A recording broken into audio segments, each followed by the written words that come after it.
Yes दोस्तों, welcome. सो देर आए दुरुस्त है, लेकिन लेट हो गया मैं जानता हूं, लेकिन जल्दी से भी शुरू कर देते हैं विद रिटायरमेंट ऑफ पार्टनरशिप, है ना। यस सर, तो टॉप 5 क्वेश्चंस जल्दी से हम लोग इसे डिस्कस करते हैं। सो सर, सबसे पहला जो क्वेश्चन है, this is taken from Jain 25 का आरटीपी क्वेश्चन नंबर 13। ठीक है, जरा डिस्कस करते हैं। This is a very repeated question, I will say, मतलब आरटीपी में एक बार नहीं, इसके पहले के आरटीपी में भी आ चुका है और रिपीट होता है। ऐसा का ऐसा हूबहू मिलता जुलता क्वेश्चन मॉड्यूल में भी है, तो बहुत कॉमन काइंड ऑफ क्वेश्चन है और बिल्कुल इस टाइप का क्वेश्चन हमें एग्जामिनेशन में पूछा जा सकता है क्योंकि इंपॉर्टेंट भी है। ठीक है, मैं इससे पहले कि इसे शुरू करूं, मैं तो अभी आप लोगों के साथ इस क्वेश्चन को डिस्कस कर रहा हूं, लेकिन it is very very very very and उसके बाद भी बहुत सारे वेरी इंपॉर्टेंट फॉर यू कि आप जब इसे सॉल्व करो तो लिख के, बिना किसी मदद के, बिना सॉल्यूशन को देखे, बिना इस वीडियो को रेफर करते हुए या कोई और वीडियो को रेफर करते हुए खुद होके आप लोग सॉल्व करो। It is really very important for you, क्योंकि अगर आप इसे देखोगे तो बिलीव मी, आपको ऐसा लगेगा कि भाई मैं तो बचपन में इसे सॉल्व कर लेता, ऐसा लगेगा आपको। लेकिन अगर आप लोग इसे इंडिविजुअली सॉल्व करोगे तो कोई ना कोई एरिया में अटकने के चांसेस या गलती करने के चांसेस बिल्कुल है। ठीक है, इसलिए आप लोगों को इसे लिख के करना चाहिए। कहीं ऐसा ना हो कि वो आखिरी के 3 घंटे में ही पहली बार इसे लिख रहे हो और वहां गलती हो जाए। इसलिए अभी एक बार इसे लिख के प्रैक्टिस करना आपके लिए बहुत ज्यादा जरूरी है। ठीक है, ओके, चलिए शुरू करते हैं जल्दी से। Ekman company is a partnership firm with partners mister X, mister Y and mister Z, sharing profits and losses in the ratio 10:6:4। अब ऐसा क्यों करते हैं मुझे भी नहीं पता। इट इज बेसिकली 5:3:2, उसको 10:6:4 बना के दे दिया है। एनीवेज, चलो, the balance sheet of the firm as at 31 March 2024 is as under. So liabilities assets मुझे सब दिए हुए हैं। रिजर्व्स के नीचे यहां पे बोला है अनएप्रोप्रिएटेड प्रॉफिट। अरे भाई, ऐसा काहे देते हो भाई।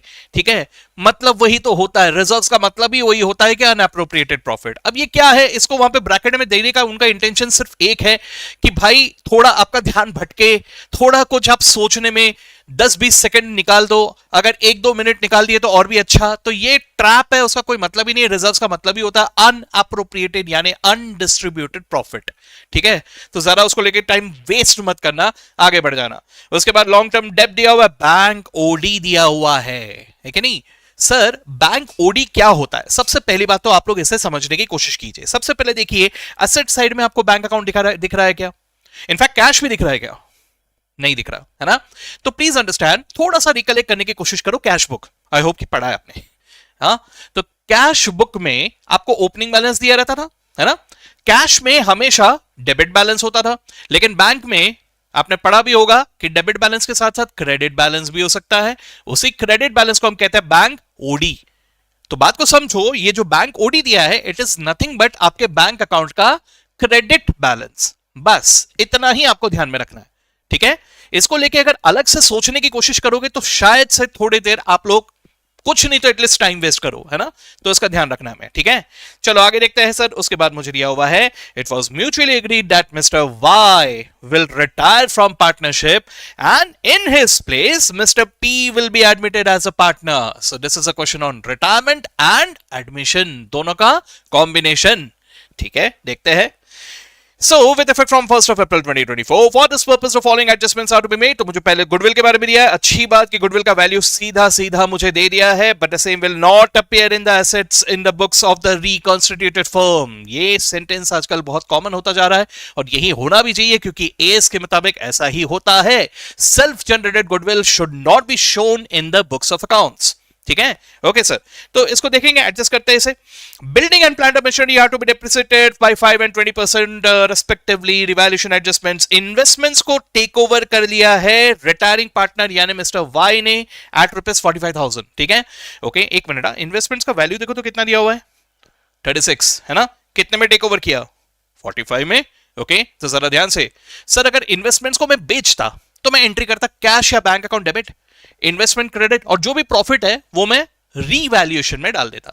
ठीक है, अब यहां पर अगर आप देख रहे हो तो ये टेक ओवर किया है पार्टनर वाई ने, तो कैश और बैंक की जगह Y account will be debited. बाकी same, investment account will be credited at its cost and जो भी उसमें प्रॉफिट हुआ है that will be credited to revaluation account. ठीक है, ओके। 9,000 का प्रॉफिट है, ये मुझे 9,000 ना, हाँ 9,000 का प्रॉफिट है, ये मुझे रिवैल्यूएशन में दिखाना होगा। उसके अलावा प्रोविजन क्रिएट करने के लिए कहा गया, ठीक है कर देंगे सर ये। आगे क्या दिया हुआ है, in the reconstituted firm the total capital will be 6 lakh, यानी जो नया कंटिन्यूइंग फर्म जो है वहां पे टोटल कैपिटल 6 लाख होना चाहिए, which will be contributed bye mister X, mister Z and mister P in the new profit sharing ratio of 2:2:1. So x, Z और पी का न्यू रेशियो भी मुझे क्वेश्चन में दिया हुआ है. बहुत बढ़िया. आगे क्या दिया है, the surplus funds, capital adjustment करने के बाद अगर कुछ भी सरप्लस वगैरह बचा, if any will be used for repaying bank OD. अब बात को समझो, ये सेंटेंस यहां पे दिया है फिर से थोड़ा सा आपका टाइम बर्बाद करने के लिए, nothing else. Please understand, bank OD account is not a separate account like loan account. हालांकि वो लोन है, it is kind of loan, लेकिन इसके लिए हम लोग कोई अलग से अकाउंट नहीं बना रहे कि भाई जैसे लोन अकाउंट बना रहे हैं उसको रीपे कर रहे हैं तो वो लोन अकाउंट को डेबिट करके कैश बैंक को क्रेडिट कर रहा हूं. एक अलग से ऐसे एंट्री करना पड़ता है हमें, है ना, लोन के केस में. बैंक ओडी में ऐसा नहीं है सर. समझो इस बात को, अगर मेरे बैंक ओडी में यानी मेरे बैंक में क्रेडिट बैलेंस पड़ा है से 50,000 का, ठीक है, सो प्लीज अंडरस्टैंड, ये आपके कैश बुक के बैंक कॉलम में क्रेडिट बैलेंस पड़ा हुआ है. अब अगर आपने एक भी एंट्री किया इन द रिसीप्ट साइड, से इवन 10,000 की एंट्री कर दिया, तो भाई साहब इसका मतलब क्या हुआ, वो जो ओडी था ना वो 10,000 रीपे हो गया, ऑटोमेटिकली रीपे हो रहा है. तो इसके लिए कोई अलग से एंट्री आपको पास करने की जरूरत नहीं है, ये ऑटोमेटिकली एडजस्ट हो जाएगा as soon as you enter a receipt in the cash book. ठीक है, तो हमें कुछ नहीं करना है इसके लिए, हमें बस पार्टनर्स की तरफ से जो भी कैपिटल एडजस्टमेंट के बाद बैलेंस बच रहा है उसे एक रिसिप्ट की तरह दिखा देना है, वो ऑटोमेटिकली बैंक ओडी में से एडजस्ट हो जाएगा. ठीक है, ऐसा मत करना कि bank OD account debit to ये, ऐसा ऐसा कुछ करने की जरूरत नहीं. Bank OD is nothing but a bank account only with a credit balance. ठीक है, यस. आगे देखो, the amount due to retiring partner shall be transfer to his loan account, यानी रिटायरिंग पार्टनर को कुछ भी पैसे हम दे नहीं रहे, वो हमें उसके लोन अकाउंट में ट्रांसफर कर देना है. ठीक है, Now you are required to prepare revaluation account, partners capital account, bank account and balance sheet, है ना. तो सबसे पहले तो आप लोगों ने revaluation account बना लेना है, उसके बाद partners capital account बना लेना है, वहां पे opening balances लिख लेने हैं. opening balances कितना है, 2,40,000, 60,000 और 90,000, है ना. तो मैं यहाँ पे जल्दी से आपको ये दिखा देता हूं because we are discussing right now 2,40,000, 60,000 और 90,000. ध्यान रखना कि partners capital account बनाते वक्त ऐसे क्वेश्चन में जो गलती होती है, जो मैंने आज स्टूडेंट लेवल जो गलती होते हुए देखा है, वो आप लोगों से शेयर कर दूं. होता यह है कि हम लोग शुरुआत पे देखते हैं ना कि एक्स वाई और जेड है ना, opening balance of X Y और जेड के अकाउंट में, पी तो बाद में आ रहा है कि नहीं. तो गलती से क्या होता है कि हम लोग जब कैपिटल अकाउंट बनाते हैं पी का कॉलम बनाना ही भूल जाते हैं. ठीक है, और फिर लास्ट मोमेंट पे अरे यार ये कॉलम भूल गया, काटो, फिर उसको फिर से बनाओ. तो वो काटाकुटी में एक तो टाइम जा रहा है, दूसरा कहीं ना कहीं थोड़ा नर्वसनेस, कॉन्फिडेंस लूज हो जाता है. तो थोड़ा सा पेशेंस रखना, आराम से सोचते हुए आगे बढ़ना. ठीक है, यही सब चीजों के लिए वो शुरुआत के 15 मिनट दिए हुए है. क्वेश्चन को रीड करके अपनी प्लानिंग हो जानी चाहिए. ठीक है, एनीवेज चलो ये हुआ, ओपनिंग बैलेंस लिख लिया हम लोगों ने. उसके बाद मैंने बैंक अकाउंट भी बनाने के लिए कहा गया है इसमें, है ना. तो बैंक अकाउंट बनाना है और उसमें क्रेडिट साइड में ओपनिंग बैलेंस लिखना है 1,32,000. ठीक है, ध्यान रखना यहाँ पे सिली मिस्टेक ना हो जाए, गलती से ही सही डेबिट में मत लिख देना. ठीक है, यस सर, ये हुआ. ओके, अब इसके अलावा बैलेंस शीट बना के मुझे रेडी रहना है. ठीक है, यस. अब एक एक करके मुझे क्या क्या करना है सर, सबसे पहले दिमाग में एक फ्लो रखना. अब ये फ्लो पर्सन टू पर्सन अलग अलग बिल्कुल हो सकता है पॉसिबल. मॉड्यूल खुद हर एक क्वेश्चन का फ्लो अलग अलग रखता है, कभी कोई एडजस्टमेंट पहले करता है तो कभी कुछ और करता है.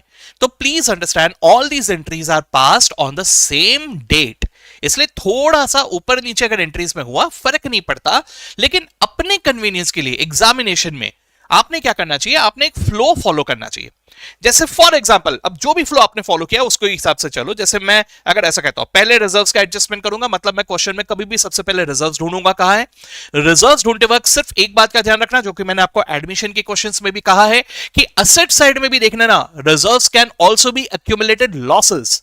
ठीक है, तो उसे भी देख लेना, अगर लॉसेस भी है तो भी उसे पार्टनर्स के अकाउंट में ट्रांसफर कर देना है. ठीक है, तो सबसे पहले मुझे वो करना है, उसके बाद में भी गुडविल कर लो, उसके बाद में भी रिवैल्यूएशन एडजस्टमेंट्स कर लो, उसके बाद बाकी के adjustments, capital adjustments and all these adjustments should be made at the end. ठीक है, ये बात को ध्यान में रखना. चलिए तो देखते हैं अभी. तो मैं रिजर्व्स को ट्रांसफर कर देता हूं सर, 60,000 को मुझे ट्रांसफर कर देना in the ratio 10:6:4 between X Y and Z. बांट दो, 60,000 को अगर बांट दिया तो ये यहां पे आ जाएगा। ये प्रोसेस में मुझे नहीं लगता आपको कोई टाइम लगेगा या कोई दिक्कत जाएगा, इसलिए मैं यहां पे थोड़ा फास्ट जा रहा हूं। ठीक है, रिजर्व्स बांट लेने के बाद मैं आ जाता हूं अभी गुडविल पे। ठीक है, चलिए गुडविल। अब गुडविल में ये जो 3 लाख रुपए का गुडविल है, what is this? Goodwill is to be valued at 3 lakhs। पहले तो आप लैंग्वेज को पढ़ के ये देख लो कि is it goodwill brought in by the new partner, या ऐसा कुछ दिया है हमें कि हमें पूरा गुडविल ऑफ द फर्म दिया है। तो यहां पर अगर मैं देख रहा हूं goodwill is to be valued at 3 lakhs, so this means it is goodwill of the firm. ठीक है, तो गुडविल ऑफ द फर्म है। अब यहां पे दो तरीके से आप लोग इसे सॉल्व कर सकते हो, दोनों तरीके वैलिड है। सबसे कॉमन वाला जो तरीका है वो है रेशियोज वाला तरीका। अब रेशियोज वाला तरीका कुछ लोगों को जमता है, कुछ लोगों को नहीं जमता है, लेकिन मैंने एडमिशन में ऑलरेडी इस बात को डिस्कस किया हुआ है। ठीक है, तो अगर आपको रेशियोज की भाषा में जमता है, बहुत अच्छी बात है। अगर नहीं आता है, देन इन दैट केस मैं फिर से एक बार आपको बता दे रहा हूं, हालांकि मैंने इसको एडमिशन के क्वेश्चंस में ऑलरेडी कवर किया है, लेकिन ऑल्टरनेटिवली मैं एक बार फिर से आपको यहां पे बता दे रहा हूं। देखिए एक्स, वाई, जेड और पी। ठीक है, मुझे यहां पे कहा है कि goodwill is not to appear in the assets in the books of the reconstituted firm, है ना? ठीक है सर, ये नहीं अपीयर होना चाहिए। तो इसका मतलब ये हुआ कि मुझे गुडविल को डायरेक्टली कैपिटल अकाउंट के थ्रू एडजस्ट करना है। अब ये कैसे करना है सर? इसके लिए मुझे क्या करना है? मुझे देखना है कि किसका गेन हुआ और किसका सैक्रिफाइस हुआ, एज सिंपल एज दैट।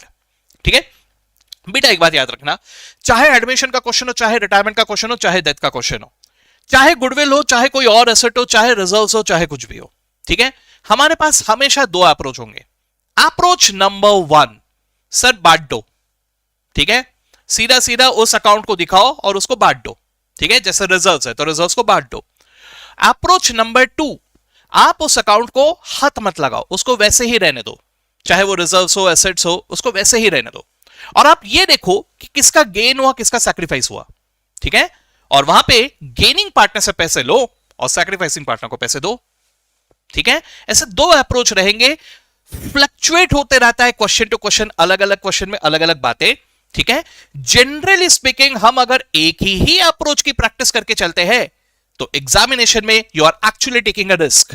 क्यों रिस्क? क्योंकि अगर जिस चीज का प्रैक्टिस आपने किया वैसा ही क्वेश्चन आ गया तो बल्ले बल्ले, फिर तो पेपर बहुत इजी आया। लेकिन दो अप्रोचेस है, अब हमने एक का ही प्रैक्टिस किया, इसमें इंस्टीट्यूट की कोई गलती नहीं है। आपने दूसरा अप्रोच अगर प्रैक्टिस नहीं किया, इसमें इंस्टीट्यूट की कोई गलती नहीं है।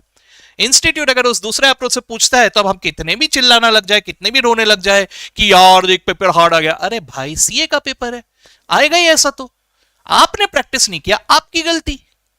समझ रहे हो मेरी बात? तो दोनों अप्रोचेस के लिए प्रैक्टिस करो और अपने दिमाग में क्लैरिटी रखो। ओके, चलिए फिलहाल मैं यहां पे गुडविल का एडजस्टमेंट दिखा रहा हूं। सर कैसे करेंगे? पहले मैं ये जो मेरे 3 लाख रुपए का गुडविल है, इस गुडविल को डिस्ट्रीब्यूट कर दूंगा in old ratio. Old ratio क्या है? 5:3:2 या 10:6:4, वैसे लिखो चलेगा। ठीक है, चलो बांट दो इसको। 3 lakh divided by 10 into 5, 1,50,000, 3 equal to 90,000। I hope कि ये शॉर्टकट आपको भी पता है कैलकुलेटर वाला। 2 इक्वल टू 60,000, है ना? रेशियो में बांटना होता है तो 3 लाख डिवाइडेड बाय 10 पहले कर लो, टोटल ऑफ 532। ठीक है, फिर 5 equal to 3 equal to 2 equal to, ऐसा कर दोगे तो डायरेक्टली आंसर आ जाएगा। ठीक है, तो ओल्ड में तो पी का कोई हक नहीं था, लेकिन न्यू रेशियो में 3 लाख को अगर मैं वापस से डिस्ट्रीब्यूट कर रहा हूं न्यू रेशियो में, न्यू रेशियो क्या है सर? एक्स, जेड और पी का 2:1, एक्स, जेड और पी का 2:1। तो एक्स का 2:1, एक्स का 2:1 के हिसाब से कितना आता है सर? 3 लाख इंटू 2/5, है ना सर? 1,20,000 आ रहा है। ठीक है, इतना ही सेम जेड का भी आएगा, है ना? कैलकुलेशन की मुझे यहां पे जरूरत नहीं है, आंसर ऐसे ही आ रहा है। और 1 सीधा सीधा आधा होगा सर, तो पी का होना चाहिए 60,000, ऐसे ही कुछ हो रहा है। सो सर इसकी मदद से मुझे पता चल जाएगा द सैक्रिफाइस ऑब्लिक गेन, है ना? अब इसमें भी प्लस माइनस साइन की जगह थोड़ा सा लॉजिकली सोच के देखना, एक्स को 1.5 की जगह 1.20 मिलेंगे सर, फ्यूचर में कम मिलेगा तो क्या फायदा हुआ? सैक्रिफाइस ही हुआ ना। सो सर एक्स का 30,000 रुपीज का हुआ सैक्रिफाइस, वाई का कुछ भी नहीं मिलेगा आगे चल के, यानी पूरे 90,000 का हुआ है सैक्रिफाइस। हम लोग ऐसे केस में क्या करते हैं, अज्यूम कर लेते हैं कि सिर्फ रिटायरिंग पार्टनर इज सैक्रिफाइसिंग। ऐसा नहीं होता भाई, रेशियो की वजह से भी चेंजेस आ सकते हैं। तो हो सकता है किसी एक एग्जिस्टिंग पार्टनर का भी सैक्रिफाइस हो, एग्जिस्टिंग पार्टनर का गेन भी हो, कुछ भी हो सकता है। ठीक है, तो हम देख रहे हैं कि इस चेंज से एक्स का भी नुकसान हुआ है। जेड को 60,000 की जगह 1,20,000 मिलेंगे सर, यानी 60,000 ज्यादा मिलेंगे। ये हो गया जेड का गेन। और वहीं पे पी की बात करें तो इसको भी ज्यादा मिलेंगे, इसको तो कुछ भी नहीं मिल रहा था, अभी सीधा सीधा मिल रहा है भाई, तो ये इसका भी हो गया गेन। तो इसका मतलब क्या करना होगा मुझे पी और जेड को डेबिट करने होंगे, कितना 60,000 एंड 60,000, ये दोनों गेनिंग पार्टनर है, इनसे इनका गेन मांगना होगा। तो Z account debit bye 60,000, P account debit bye 60,000, और ये दोनों अमाउंट मुझे एक्स और वाई को देना होगा। एक्स को कितना देना है, उसका सैक्रिफाइस 30,000, वाई को कितना देना है, उसका sacrifice 90,000। So Z P debit, X Y credit, right. तो यही मैं यहां पे अभी देखता हूं सर, देखिए Z और P के अकाउंट में बराबर डेबिट किया 60,000 60,000, इनका सैक्रिफाइसिंग रेशियो इज 1:1, ठीक है। और X और Y इन दोनों को क्रेडिट कर दिया जाएगा 30,000 एंड 90,000, ठीक है। अब अगर आपको ये कैलकुलेशन रेशियो की भाषा में समझ में आ जाता है, कोई दिक्कत नहीं जाती है, आप बिल्कुल सैक्रिफाइस और गेन रेशियो बहुत कंफर्टेबली कैलकुलेट कर लेते हो, बिल्कुल वैसे ही जाओ, कोई दिक्कत वाली बात नहीं है। That is the most common approach. लेकिन सर वो मुझे समझ में नहीं आता सर, जमता ही नहीं है, कैसे करते हैं? तो भाई साहब जबरदस्ती कोई अप्रोच के पीछे पड़े रहना अच्छी बात नहीं होती है, आप लोग चेंज करो ना यार, सेम ही तो आंसर आ रहा है ना। तो इस तरह से भी आप बिल्कुल सॉल्व कर सकते हो, ठीक है। यस सर, ये हुआ। अब इसके बाद next revaluation adjustments. Revaluation adjustment में सबसे पहले plant building and plant machinery दोनों डेप्रिसिएट हुए 5% 20% से, सीधा सीधा आप लोग कैलकुलेट कर सकते हो। इसके दो इफेक्ट आपको दिखाने होंगे, एक तो रिवैल्यूएशन अकाउंट में ये दोनों आ गए यहां, और दूसरा मुझे बैलेंस शीट पे ये दोनों के वैल्यू कम करके दिखाने हैं। तो ये तो आप लोग आराम से कर लोगे मेरे ख्याल से, इसमें मैं ज्यादा टाइम नहीं ले रहा हूं आपका, ठीक है।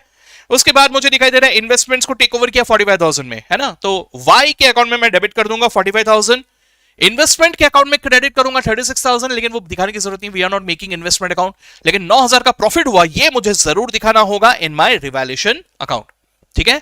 ओके, इसके अलावा मुझे provision for doubtful dates maintain करने के लिए कहा गया है 20%। ट्रेड रिसीवेबल यहां पे दिया हुआ है 4,17,000, निकाल लो इसका 20%, वो 20% यहां पे डेबिट कर दो और डेटर्स में से माइनस करके इसे शो कर दो, ठीक है। ये हुआ। आगे सर इसके बाद मुझे कैपिटल अकाउंट 6 लाख रुपए मेंटेन करने के लिए कहा गया है। देखो बहुत आसान है, यहां पर अब ज्यादा लॉजिक वॉजिक के लिए टाइम नहीं, हम लोग सीधा सीधा एक शॉर्टकट के पीछे भी जा सकते हैं। मैं आपको एक शॉर्टकट बता देता हूं क्या करना है। यहां पे देखो यार, 6 लाख रुपए का कैपिटल टोटल होना है, अपने को रखना है इतना, है ना, और इसको 2:2:1 में रखना है। सो कैन आई से कि ये 6 लाख इन 2:2:1 एक्स जेड और पी का क्लोजिंग बैलेंस होना चाहिए, है ना। मतलब सीधा सीधा आप इसको निकालो, 6 लाख को 2:2:1 में कैलकुलेट करो कि देखो कितना आ रहा है, 6 लाख इंटू 2/5 निकाल लिया। यस, ये होना चाहिए एक्स का क्लोजिंग बैलेंस, देख लो आ रहा है, ठीक है। उसी तरह से जेड का भी उतना ही 2,40,000 और पी का 1,20,000। 6 लाख को 2:2:1 में डिवाइड किया, ये क्लोजिंग बैलेंस है, यहां पर डायरेक्टली हम लोगों ने लिख लिया इसे, ठीक है। हो गया ये कैपिटल एडजस्टमेंट, इजी है सर। कुछ और भी आएगा ना, आएगा वो देखते हैं ना अपन, ठीक है। Yes, surplus if any is will be used for repaying bank overdraft, आते हैं इसमें। The amount due to retiring partner shall be transfer to his loan account, ठीक है सर। तो रिटायरिंग पार्टनर अकाउंट में आपको बैलेंस निकालने से पहले एक बात याद रखना है, रिवैल्यूएशन अकाउंट को पहले क्लोज करना है, लॉस जो आ रहा है इसे ट्रांसफर कर देना है between X Y and Z, ठीक है। ये कर लिया। उसके बाद आप रिटायरिंग पार्टनर के अकाउंट को पहले क्लोज करना। रिटायरिंग पार्टनर के अकाउंट में बैलेंस आ रहा है 68,280, इसको ट्रांसफर कर देना इसके लोन अकाउंट में। अन याद रखना, इमीडिएटली इसको यहां लिख देना बैलेंस शीट में, वरना भूल जाओगे, ठीक है। तो ये लिख दिया हम लोगों ने, ओके। अब इसके बाद मैं बाकी के पार्टनर्स का कैपिटल अकाउंट का बैलेंस निकालूंगा। I will get a balancing figure. ये बैलेंसिंग फिगर इस तरफ नजर आएगा। Now this is the amount that is to be adjusted because of that capital adjustment. मुझे क्लोजिंग बैलेंस तो बताया हुआ है। अब सरप्लस इफ एनी जो भी है is to be adjusted for bank OD, है ना, ऐसे ही कहा था। तो आप लोग इसमें कैसा करना, ये जो भी बैलेंस है this is to be transfer to bank account. कभी कभी क्वेश्चन में दिया रहता है कि इस बैलेंस को करंट अकाउंट में ट्रांसफर कर देना है, तो इस बैलेंस को करंट अकाउंट में ट्रांसफर कर देना है। मतलब क्या करना है, देखो अगर आपको अमाउंट दिया हुआ है ना कैपिटल अकाउंट का क्या बैलेंस होना चाहिए, सीधा उसको रेशियो में डिवाइड करके उसको क्लोजिंग बैलेंस की तरह लिख दो, और जो भी बैलेंसिंग फिगर आ रहा है इसे जैसा क्वेश्चन में दिया है उस तरह से एडजस्ट करना। अगर कैश बैंक में एडजस्ट करना है तो कैश बैंक में एडजस्ट करो, करंट अकाउंट में एडजस्ट करना है तो करंट अकाउंट में एडजस्ट करो। अब यहां पे इसे कहा गया है कि is used for payment of bank OD, तो इसे आप बैंक में रिसीव करके दिखा दो, वहीं पे काम हो जाएगा। तो ये 31,200, 2,34,480 ये सब यहां पे डेबिट हो गए, पार्टनर के अकाउंट में क्रेडिट, यहां पे डेबिट। ठीक है, बेसिकली ये एक शॉर्टकट है। अदरवाइज अगर लॉजिकली अगर आप देखो तो ये क्या किया आप लोगों ने, आपको ये पता चल रहा है कि इन तीनों के कैपिटल जो है वो कम थे सर, है ना, जितना होना चाहिए उससे कम है, तो इसीलिए इन लोगों को और पैसा लाना पड़ेगा। ठीक है, तो ये और पैसा वो अगर लेके आ रहे हैं तो bank debit to capital account ही करोगे ना, फर्दर कैपिटल, है ना, तो वही यहां पे हो रहा है। ये बैंक अकाउंट में डेबिट करते ही ऑटोमेटिकली ये ओडी इन बैलेंसेस से एडजस्ट हो गया, यानी वो ओडी रीपे हो गया, and hence whatever is the closing balance, इसे अब आप बैलेंस शीट के एसेट साइड में लिख दोगे। ठीक है, अब क्वेश्चन में एक और बात का आपको ध्यान रखना है, व्हेन यू क्लोज, आपने ये सब एडजस्टमेंट्स कर लिए, सब हो गया, सब एडजस्टमेंट होने के बाद लास्ट में जब आप बैलेंस शीट बना रहे हो तो मेक श्योर कि आप क्वेश्चन में दिए हुए बैलेंस शीट को रेफर करते हुए यहां पे लिखो। ऐसा क्यों कह रहा हूं, ऐसा इसलिए कह रहा हूं क्योंकि कई बार कुछ कुछ अकाउंट्स में कोई एडजस्टमेंट होते ही नहीं है, अगर नहीं हुए कोई adjustment then the balance remains as it is, है ना। तो देखो वहां पे लैंड अकाउंट दिख रहा है, इसमें कोई चेंज हुआ ही नहीं है, फर्नीचर अकाउंट दिख रहा है, इसमें कोई चेंज हुआ ही नहीं है, इन्वेंट्री अकाउंट दिख रहा है, इसमें कोई चेंज हुआ ही नहीं है, तो these balances will remain as it is. ये कई बार ऐसा होता है कि हम लोग इसे भूल जाते हैं, तो इसीलिए क्वेश्चन के बैलेंस शीट से रेफर में करते हुए वहां पे लिखो। तो देखो ये 30,000 एज इट इज यहां पे आ रहा है ना, 1,29,000 का फर्नीचर एज इट इज आ रहा है, इन्वेंट्रीज एज इट इज आ रहा है, trade payable as it is आ रहा है, long term debts as it is आ रहा है, और कैपिटल जो आप लोगों ने क्लोजिंग बैलेंसेस लिखे थे वो लिख दो, that's it, your balance sheet will tally. ठीक है, सो गाइज अगेन मैं रिपीट कर रहा हूं कि ये जो हम लोगों ने अभी अभी डिस्कशन किया, ये डिस्कशन के बाद आपको सीरियसली ऐसा फील होगा, हाँ इजी है, सब जम जाएगा, कोई बड़ी बात नहीं है। ठीक है, बट प्लीज इसे राइटिंग में सॉल्व करो। इतनी बार बोल रहा हूं, अब तो सुन लो भाई, है ना, इतना भी नहीं करोगे तो फिर क्या बोलूं और। ठीक है, तो प्लीज राइटिंग में प्रैक्टिस करो। अभी आपको लग रहा होगा नहीं सर टाइम नहीं है, मैं ये करूंगा वो करूंगा, अरे भाई मेरे बिलीव मी, आप इसे राइटिंग में प्रैक्टिस कर लो, उतना टाइम आपके पास है, और अदरवाइज आप लोग बहुत ज्यादा टाइम वेस्ट कर रहे हो ओवर थिंकिंग में। लिख के सॉल्व कर लो, उसी में आपका काम हो जाएगा। Getting me? तो जो कह रहा हो आंख बंद करके करते रहो उसे बस। ओके, चलो ये हुआ हमारा पहला क्वेश्चन।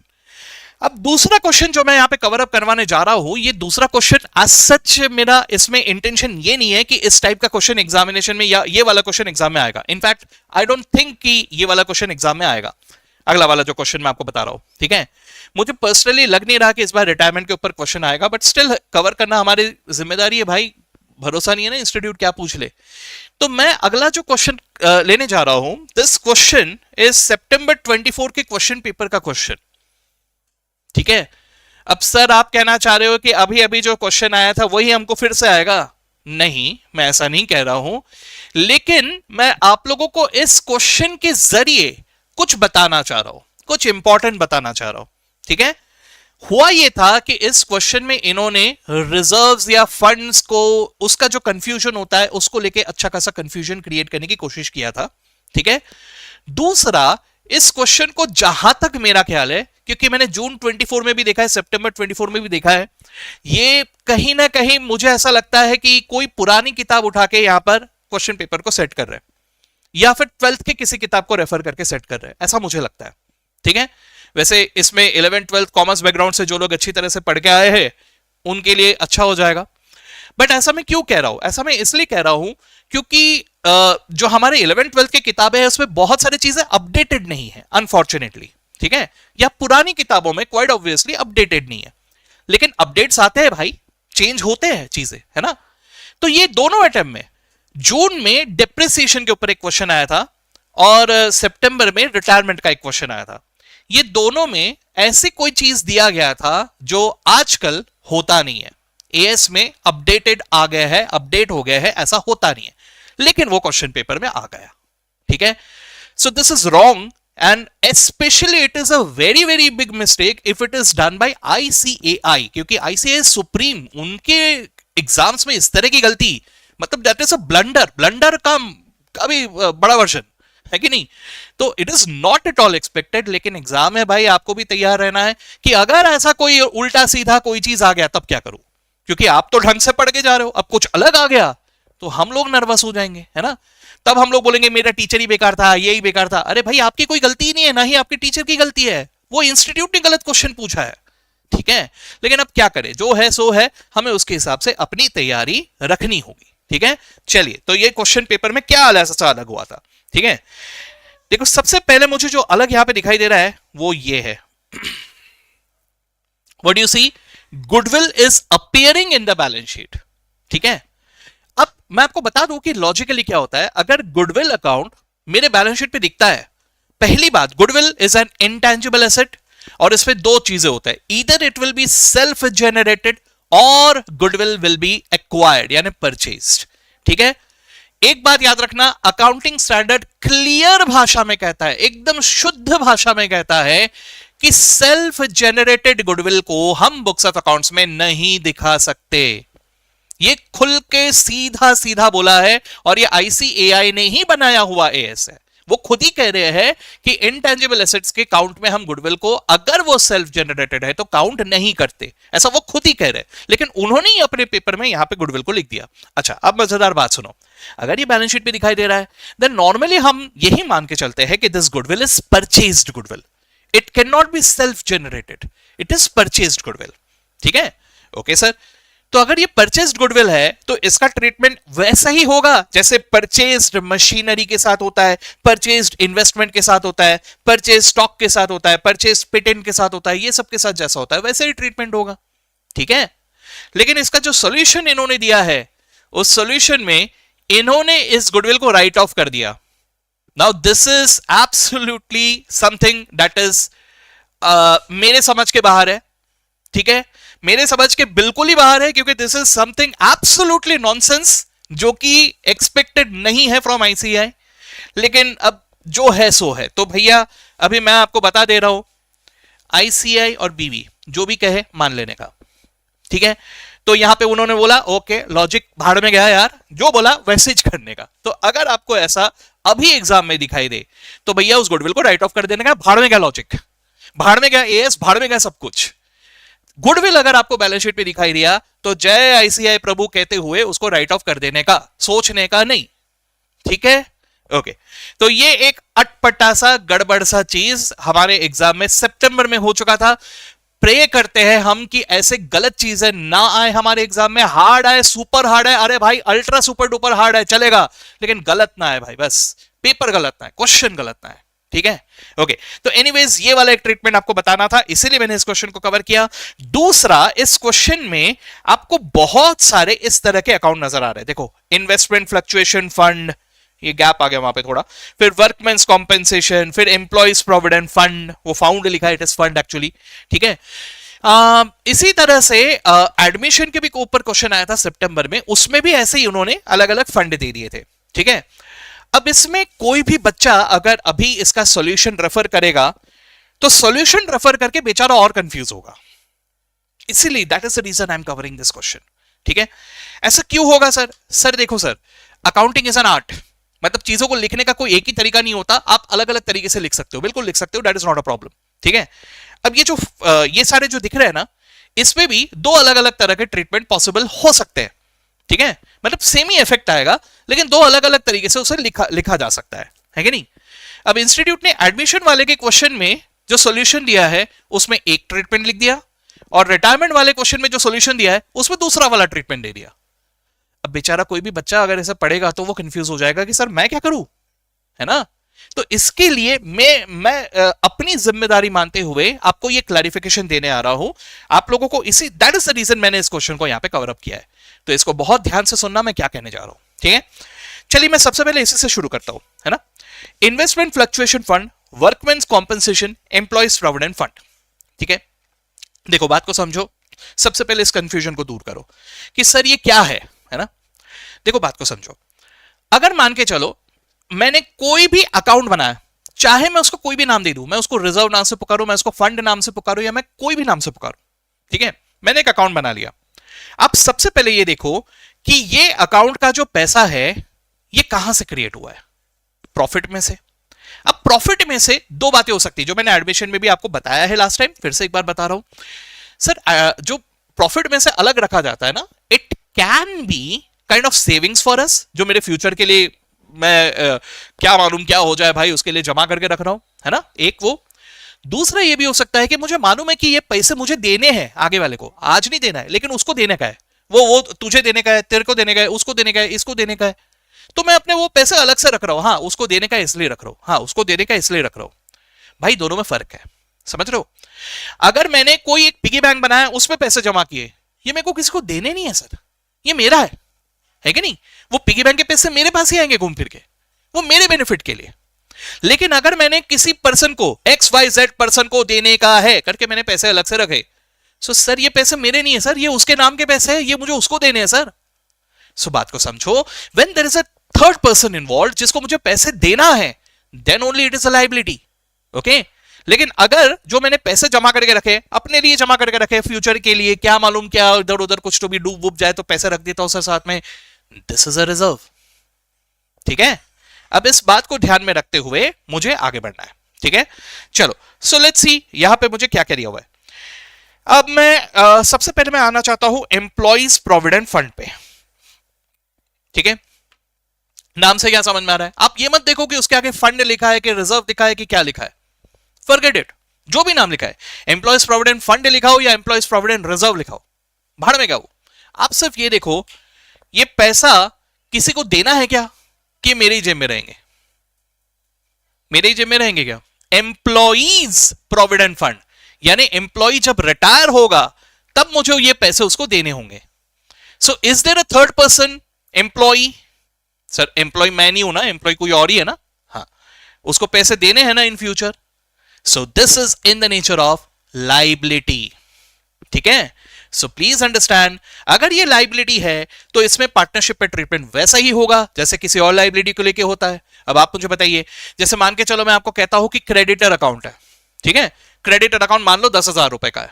अब मैं कहता हूं कि उसमें ना 2,000 रुपए बढ़ाने हैं और ज्यादा देने, अनरिकॉर्डेड क्रेडिटर्स, तो कहना ऐसे कि आप रिवैल्यूएशन में डेबिट कर देते हो क्योंकि लाइबिलिटी बढ़ा। अच्छा, वहीं पे मैं आपको कहता हूं कि क्रेडिटर्स को ना 2,000 रुपए नहीं देने, छोड़ दिया उसने, माफ कर दिया, तो कहने से इसको आप रिवैल्यूएशन अकाउंट में क्रेडिट करते हो, फायदा हो गया करके, है ना। तो एम्प्लॉइज प्रोविडेंट फंड के साथ भी बिल्कुल वैसा ही ट्रीटमेंट करना है जैसा बाकी किसी लाइबिलिटी के साथ आप करते हो, ठीक है। तो try to understand very carefully here. इसके बारे में मुझे सबसे पहले एडजस्टमेंट देखना होगा कि एडजस्टमेंट में कुछ दिया है क्या। अगर there is no adjustment given, ध्यान से सुनना मैं क्या कह रहा हूं, अगर एम्प्लॉइज प्रोविडेंट फंड के बारे में कोई एडजस्टमेंट नहीं दिया है, ना इंक्रीज ना डिक्रीज ना कुछ, then the liability will remain as it is, ठीक है। मेरे बैलेंस शीट की लाइबिलिटी में मुझे इस 12,000 को as it is वैसे का वैसे ही लिख देना है, ठीक है। लेकिन अगर इसमें कोई चेंज दिया है, ठीक है, चेंज कैसा दिया है, दो तरह के हो सकते हैं, या तो मुझे इस फंड को और बढ़ाना है, यानी और पैसे देने, और पैसे देने तो नुकसान हो गया भाई, है कि नहीं। तो एक ट्रीटमेंट ये हो सकता है कि आप इसे रिवैल्यूएशन अकाउंट में डेबिट कर दो लॉस की तरह, ठीक है। दूसरा ट्रीटमेंट यह भी हो सकता है कि आप इसे डायरेक्टली पार्टनर्स के अकाउंट में डेबिट कर दो, दोनों चलेंगे, ठीक है। आप सोचो जरा, रिवैल्यूएशन अकाउंट में डेबिट करोगे तो रिवैल्यूएशन का बैलेंस भी अल्टीमेटली पार्टनर्स में ही जाता है। सो वहां डेबिट करने की जगह डायरेक्टली पार्टनर्स पे पीएसआर में दे दो तो वो भी वही इफेक्ट जाएगा, है कि नहीं। अब यहां पे इजी ये पड़ता है कि आप इसे रिवैल्यूएशन अकाउंट में ही दिखा दो, लेकिन दूसरा ऑल्टरनेटिव भी पॉसिबल है, ठीक है। अब इसी तरह से उसके ऊपर वाले में आते हैं workmen's compensation. Normally speaking workmen's compensation क्या होता है, मैंने एडमिशन वाले में भी बताया है, मैं फिर से एक बार बता रहा हूं।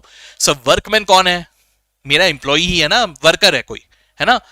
कॉम्पेंसेशन मतलब क्या सर, कुछ तो भी हुआ गड़बड़ जिसके लिए मुझे इसे कॉम्पेंसेट करना पड़ेगा, शायद से मुझे पैसे देने पड़ेंगे, है ना। तो मैंने मेरे प्रॉफिट्स में से कुछ पैसा हटा के रख दिया कि मेरे को उसको पैसे देने पड़ेंगे सर, है ना। अब जरा समझो, मैंने साइड में हटा के रख दिया 1 लाख रुपए, ठीक है, कि मेरे को शायद उसको 1 लाख रुपए कॉम्पेंसेट करना पड़े। अब बात को समझो, हो सकता है आगे चल के कॉम्पेंसेशन और ज्यादा देना पड़ रहा है, 1 लाख तो देना ही है आपको और 25,000 देना है, तो वो एडिशनल लॉस हुआ मेरा, है ना। ओके, अब ये भी हो सकता है कि कॉम्पेंसेशन इतना नहीं देना जितना रखा हमने, है ना। हमने 1 लाख रखा हुआ था लेकिन बात तो 60,000 में निपट गया, ऐसा भी हो सकता है। इन दैट केस मेरे जेब में जो पैसे बच गए, इसको दो तरह से देख सकते हो आप, या तो आप इसे मान लो एज अ गेन और रिवैल्यूएशन के क्रेडिट पे दिखा दो, या तो एक्सेस लाइबिलिटी क्रिएटेड को आप एक रिजर्व की तरह मानते हुए इसे डायरेक्टली पार्टनर्स में डिस्ट्रीब्यूट कर दो। ये दोनों एडजस्टमेंट्स पॉसिबल है। अगर मान के चलो कुछ भी एक्सेस है तो उसको डायरेक्टली पार्टनर्स के अकाउंट में भी डिस्ट्रीब्यूट कर सकते हो और चाहो तो रिवैल्यूएशन अकाउंट के क्रेडिट पे भी लिख सकते हो। मेरे पर्सनल ओपिनियन में आपको ज्यादा इजी शायद से रिवैल्यूएशन अकाउंट वाला पड़ेगा। कुछ भी कम ज्यादा हुआ तो डायरेक्टली रिवैल्यूएशन अकाउंट में लिख देने का, क्योंकि वहां से भी अल्टीमेटली पार्टनर्स के अकाउंट में ही जाने वाला है। ठीक है, नाउ इस क्वेश्चन में इंस्टीट्यूट ने इसे रिवैल्यूएशन में दिखाया है। एडमिशन वाला जो क्वेश्चन था सितंबर का ही, वहां पे उन्होंने रिवैल्यूएशन में ना दिखा के पार्टनर्स के अकाउंट में डायरेक्टली दिखा दिया है। ठीक है, सेम पॉइंट के दो अलग अलग ट्रीटमेंट। तो ये दोनों ट्रीटमेंट है, दोनों इंस्टीट्यूट ने लिख दिया है। तो भैया इतना याद रखना कि दोनों अलाउड है एग्जामिनेशन में। ठीक है, चलो उसके ऊपर मुझे दिया है इन्वेस्टमेंट फ्लक्चुएशन फंड। मैंने क्या कहा आपको, फंड हो रिजर्व हो किसी भी नाम से दिया हो उसको नहीं देखने का। अब सबसे पहले ये देखो कि मुझे किसको पैसा देना है ना। पहली बात तो ये है क्या सर, इन्वेस्टमेंट फ्लक्चुएशन फंड ये क्या होता है सर? मुझे एक बात बताओ, कोई भी इन्वेस्टमेंट में कहना ऐसे कि मार्केट में वैल्यू फ्लक्चुएट होता है। मार्केट में वैल्यू हमेशा सेम नहीं होता, फ्लक्चुएट होता रहता है ना। कम भी हो सकता है, ज्यादा भी हो सकता है कि नहीं? तो सर उसमें कोई लॉस ना हो जाए इसलिए हम लोग कभी कभी क्या करते हैं, वो फंड क्रिएट करके रखते हैं, थोड़ा सा प्रॉफिट में से पैसा सेट असाइड करके रखते हैं कि अगर मान के चलो लॉस हो गया ना तो मेरे पास कुछ तो बंदोबस्त है सर। समझे बात को? अब मुझे बताओ ये मुझे किसको देना है? इन्वेस्टर को देना है। किसको देना है बताओ? अरे भाई मैं ही इन्वेस्टर हूं, मैं वो फ्यूचर में फ्लक्चुएशंस के लिए कुछ पैसा सेट असाइड करके रख रहा हूं, मुझे किसी को देना है? सरकार को जाके दे देना है? अरे सर ये मैंने ना जमा करके रखा था फ्लक्चुएशन के लिए, एक काम करो ये आप ले लो सर। ओ भाई वो मैंने खुद के लिए रखे हुए हैं। समझे बात को? So is this a liability? No, there is no third person involved, so hence this is in the nature of reserve. ठीक है, तो बेटा ऐसे आपको और बहुत सारे नाम दिखाई दे सकते हैं, बहुत सारे। आपको इसको किस तरह से जज करना है? आपको इसको जज करना है ये देखते हुए कि is it really payable to someone outsider or is it for me? If it is for me it is in the nature of reserve, and if it is payable to an outsider it is in the nature of liability. ठीक है, okay अब ये बात को ध्यान में रखते हुए इस क्वेश्चन को सॉल्व करता है। ठीक है, चलिए सर, तो यहां पे क्या दिया हुआ है, Z retire on the above date and ये सारे एडजस्टमेंट्स मुझे दिए हुए हैं। ठीक है, ओके अब मुझे क्या क्या पूछा है, show entries for the treatment of goodwill. Okay, revaluation account बनाना है, पार्टनर्स कैपिटल अकाउंट बनाना है, बैलेंस शीट बनाना है। ठीक है, चलो ठीक है, तो एंट्रीज हम लोग थोड़ा सा जगह छोड़ देंगे, जर्नल एंट्रीज का फॉर्म बना के रिवैल्यूएशन अकाउंट बना लेंगे, पार्टनर्स कैपिटल अकाउंट बनाएंगे, वहां पे ओपनिंग बैलेंसेस लिख लेंगे, partners capital account XYZ 78 48 and 31। सो यहाँ पे मैं पार्टनर्स कैपिटल अकाउंट में इन ओपनिंग बैलेंसेस को सबसे पहले यहाँ पे लिख लूंगा। राइट, ये लिख लिया मैंने, यस। अब इसके बाद मैं रिजर्व्स में ये तीन तो दिए हुए, इन तीनों को मैं बाद में देखता हूं। ठीक है, लेकिन उसके अलावा अगर देखूं तो गुडविल, अच्छा तो गुडविल के ट्रीटमेंट के लिए सबसे पहले ये जो पुराना गुडविल है, लॉजिकली अगर आप मुझसे पूछो तो मैं कहूंगा कि this is purchase goodwill and if there is no adjustment given then we will keep it. ठीक है, लेकिन अब यहां पर देखते हैं क्या दिया है। यहां पे मुझे बोला है कि goodwill of the firm was valued at 60,000। ठीक है, तो मैं क्या करूं सर, मतलब ये हुआ कि मुझे इसको 60,000 में वैल्यू करके अभी दिखाना पड़ेगा, है ना। अब ये जो चीज है ये 11th-12th में शायद आप लोगों ने देखे ही भी होंगे इस टाइप के क्वेश्चंस, और सीए फाउंडेशन में पुराने जमाने में ऐसे क्वेश्चंस बिल्कुल दिखते थे, लेकिन नए मॉड्यूल में उन्होंने इनको अपडेट कर दिया है, चेंज कर दिया है। ठीक है, क्योंकि ये एक्चुअल में अपडेट हुआ है ना, इसको चेंज कर दिया है, सुधार दिया है, लेकिन क्वेश्चन पेपर में पता नहीं क्या हो गया, उनको वापस से वही पूछ लिया। ठीक है, अब कुछ कर नहीं सकते, जो है सो है। तो अगर अगर अगर ऐसी गलती आपकी किस्मत सच में सपोज खराब है और ऐसी गलती वाला आपके क्वेश्चन पेपर में आ गया, ऐसा गलती दिख गया, तो क्या करना है? करना यह है कि ये अलग है और ये अलग है, दोनों को इकट्ठा मत दिखाना। ठीक है, आपने क्या करना है, सबसे पहले ये जो गुडविल है इसको राइट ऑफ कर देना है। सर किस में राइट ऑफ करेंगे? ये तीनों में राइट ऑफ करेंगे। किस रेशियो में राइट ऑफ करेंगे? ओल्ड रेशियो में राइट ऑफ करेंगे। तो वो जो 12,000 है 3:2:1 में बांट दो। ठीक है, तो please understand goodwill account already has a debit, आपको उसे क्रेडिट करना होगा और XYZ को डेबिट करना होगा। 12,000 को 3:1 में बांट दो, देखो तो कितना आ रहा है। 12,000 को 3:1 में बांटो, 12,000 डिवाइडेड बाय 6 × 3, 6,000। ठीक है, देखो यहाँ पे एंट्री लिख रहे हैं हम लोग 6,000 रुपए से एक्स को डेबिट, देन 4,000 रुपए से वाई डेबिट और 2,000 से जेड डेबिट 3:1 के रेशियो में, और गुडविल को क्रेडिट। पहले हम लोगों ने जो बैलेंस शीट पे गुडविल दिख रहा था उसको राइट ऑफ कर दिया, ठीक है, ओके। उसके बाद मुझे क्या करना है, उसके बाद मुझे जो 60,000 का जो गुडविल दिया है उसका ट्रीटमेंट दिखाना है। अब उसका कैसे ट्रीटमेंट दिखाएंगे भाई, बात सिंपल सी है, आप सारा सोच के देखो क्या हो रहा है। यहाँ पे एक्स है, वाई है, जेड है। अगर यहां पर आपको रेशियो वाला एडजस्टमेंट जमता है बहुत अच्छी बात है, नथिंग लाइक दैट। लेकिन ऑल्टरनेटिवली मैं क्या कर रहा हूं, देखो पहले 60,000 को मैं बांट रहा हूं 3:2:1 में, ठीक है। 60,000 को ही, 60,000 is the value of firm, divided by 6 into 3, ये आ रहा है 30,000, देन 20,000, देन 10,000। उसके बाद मैं क्या करूंगा, इसी 60,000 को बांट दूंगा in the new ratio.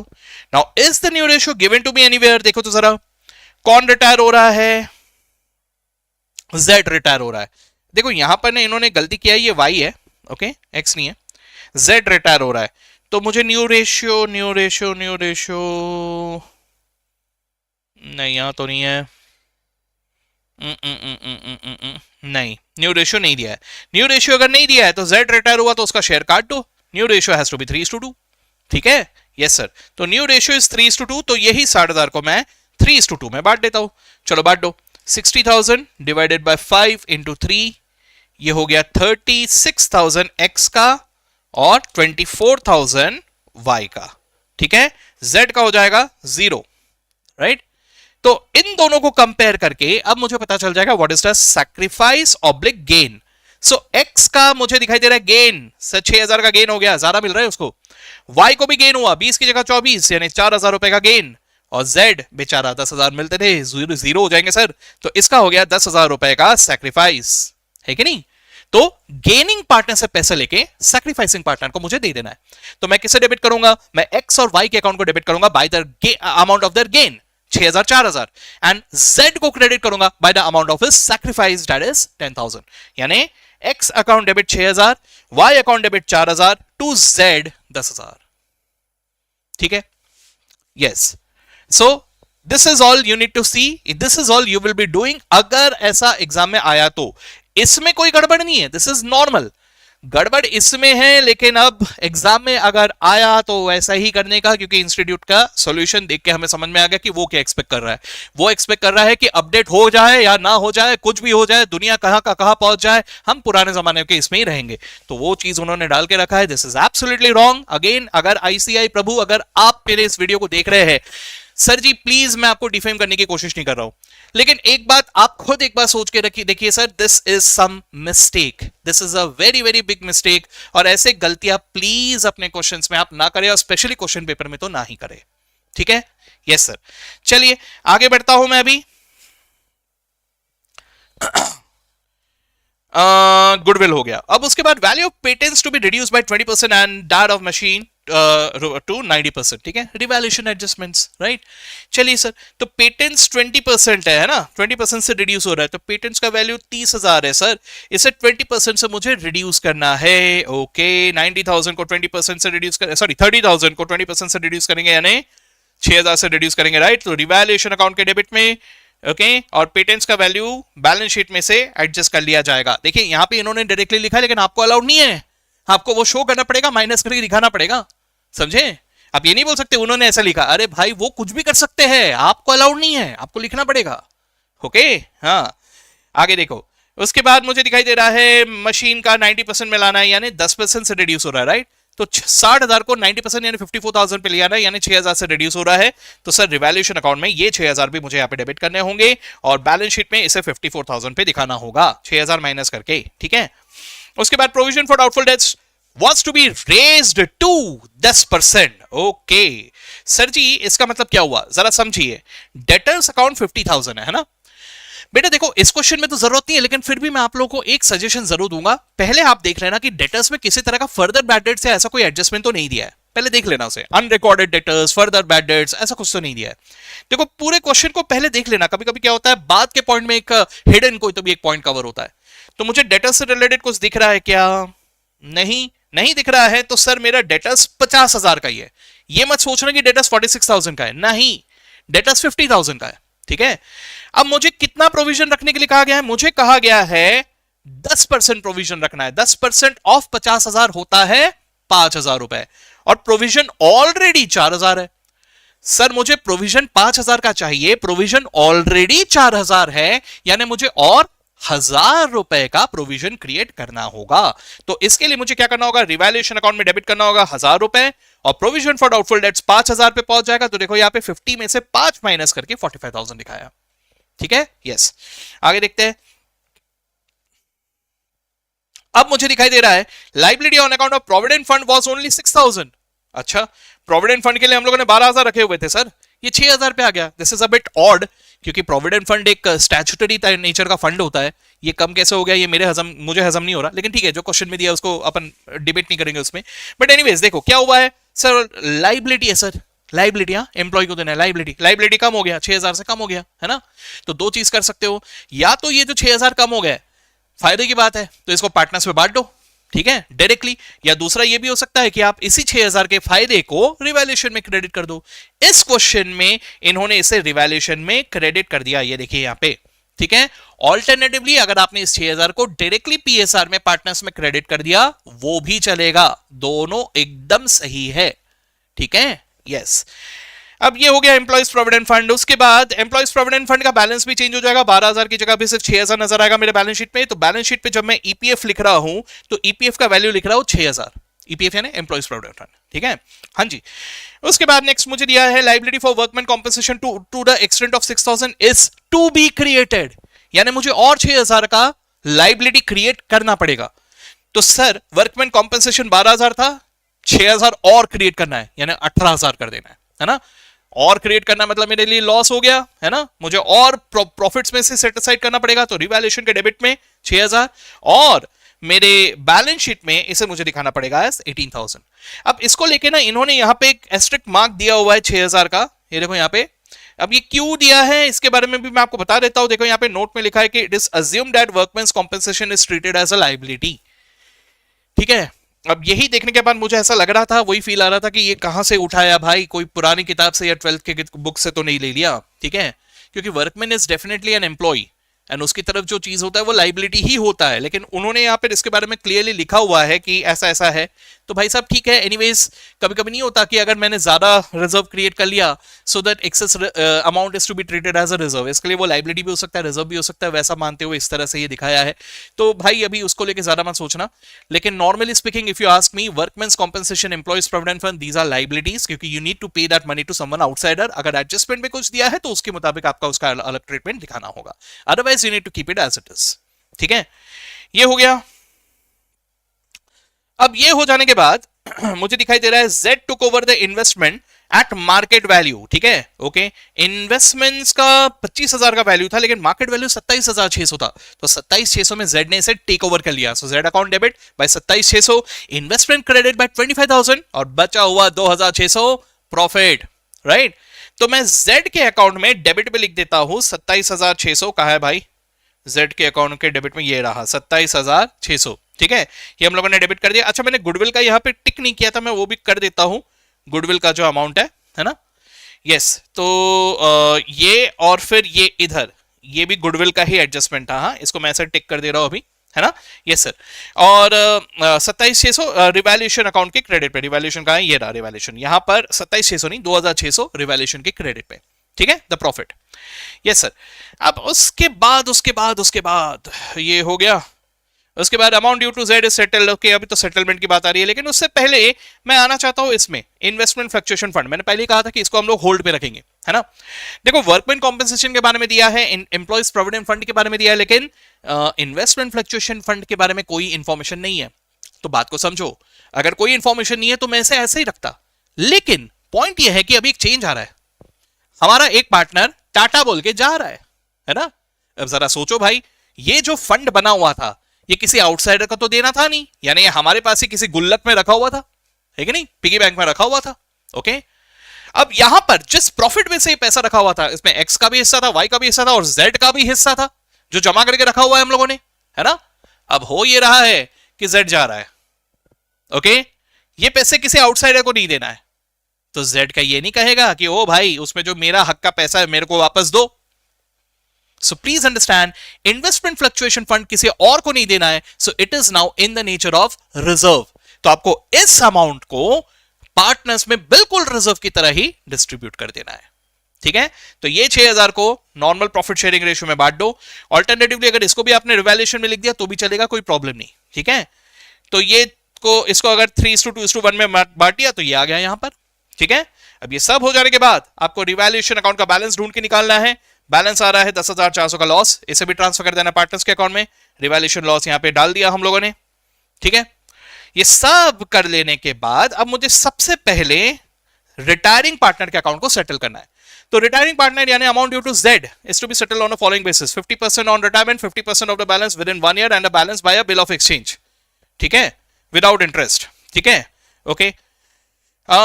50% on retirement, 50% of the balance within 1 year, यानी ऐसा हुआ कि उसका जो भी टोटल पेबल अमाउंट होता है, जैसे मान के चलो 100 रुपए पेबल है, तो 100 रुपए का 50% तो अभी के अभी दे देंगे, पैसे दे देंगे।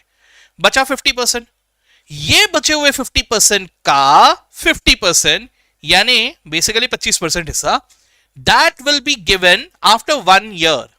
ठीक है, और बचा हुआ 25% के लिए हम क्या करेंगे, हम एक बिल एक्सेप्ट कर लेंगे, बिल के फॉर्म में हम उसे देंगे। तो बिल एक्सेप्ट करेंगे यानी बिल्स पेबल करके दिखा देंगे। ठीक है, अब ऐसा है सर, ये कुछ अलग है, तो देखते एक एक करके दिखाते हैं अभी, है ना। तो मैं सबसे पहले जेड के अकाउंट को ही सेटल करूंगा। कैसे सेटल करूंगा, जेड के अकाउंट का बैलेंस ढूंढ के निकालो कितना आ रहा है। देखो जेड के अकाउंट का बैलेंस जो आ रहा है ये इधर, ये टोटल आ रहा है। आप लोग एक बार कैलकुलेट करके देख लेना जो भी आ रहा है। ठीक है, चलो मैं ही कैलकुलेट कर लेता हूं भाई।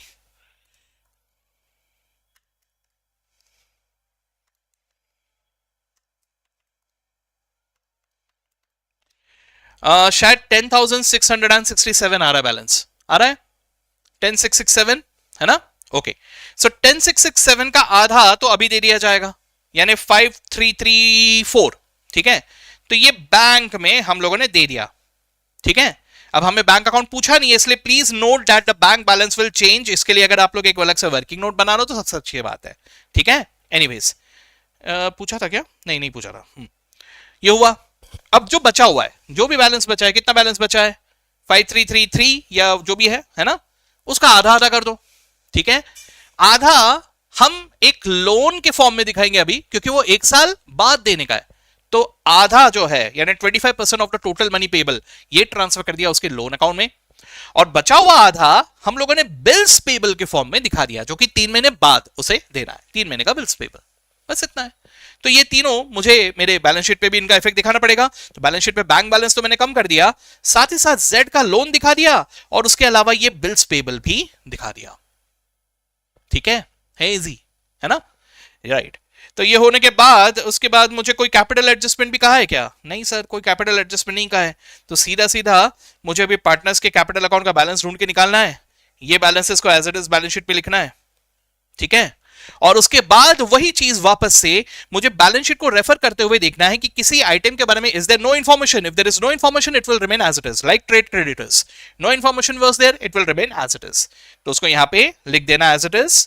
देखो क्रेडिटर्स के बारे में no information, as it is लिखा हम लोगों ने।